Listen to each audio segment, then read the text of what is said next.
যে নারী অন্য নারীর সংসার ভেঙে নিজের সুখের সংসার কল্পনা করে তার উদ্দেশ্যে 7টি কথা। মন দিয়ে আমার কথাগুলো শুনুন এবং নিজেরও অন্য কারোর জীবনের বিড়ম্বনা হওয়ার আগেই সাবধান হয়ে যান। 1. যে পুরুষ তার বিয়ে করা স্ত্রীকেই সঠিক মর্যাদা দিতে পারেনি, সে আপনাকে কি করে সঠিক মর্যাদা দেবে?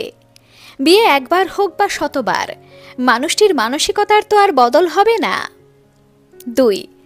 ধরে নিলাম আপনার মনের মানুষটির দাম্পত্য জীবন ভালো নয় বলেই সে আপনার সাথে সম্পর্কে জড়িয়েছে। তাহলে সেক্ষেত্রে সেই মানুষটির উচিত কোনো কিছু আড়াল না করেই তার স্ত্রীর সাথে এ নিয়ে খোলামেলা আলোচনা করা। এবং যদি সে একজন সৎ ও আদর্শবান হয়, তাহলে সে নতুন কোনো সম্পর্কে জড়ানোর আগেই পুরনো সম্পর্কের একটা বিহিত করবে। তবেই না বুঝবেন সেই মানুষটি কতটা খাঁটি। 3.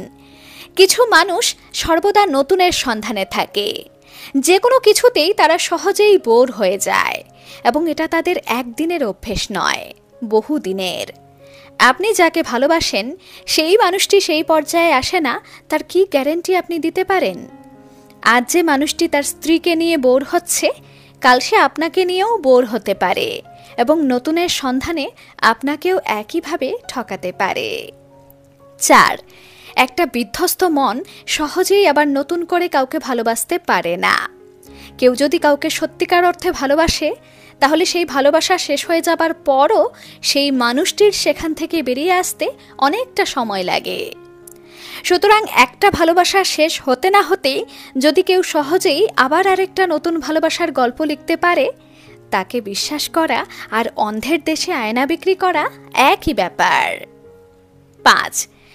যে মানুষটি আপনার সামনে তার স্ত্রীকে নিয়ে বদনাম করে সহানুভূতি আদায় করতে চায়, তার সততা নিয়ে অবশ্যই সন্দেহের জায়গা থাকে।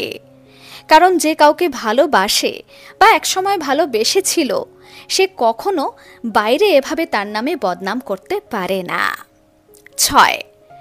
আপনার সামনে মানুষটি যেভাবে নিজেকে ধরা দিচ্ছে, হয়তো সে তার ফ্যামিলির সাথে সম্পূর্ণ একটা আলাদা ব্যক্তিত্ব নিয়ে ধরা দিচ্ছে।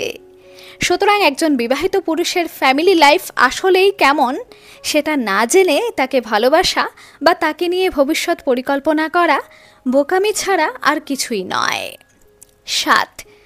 যে পুরুষ তার নির্দিষ্ট কোনো স্বার্থ সিদ্ধির জন্য নিজের স্ত্রীকে ভালোবাসার অভিনয় করে হাতে রাখে এবং সেই পরিকল্পনায় আপনাকেও সামিল করে, সেই পুরুষ নিঃসন্দেহে একজন ভেজাল মানুষ। সেই মানুষ নিজের স্বার্থে আঘাত লাগলে আপনার ক্ষেত্রেও গিরগিটির মতো রং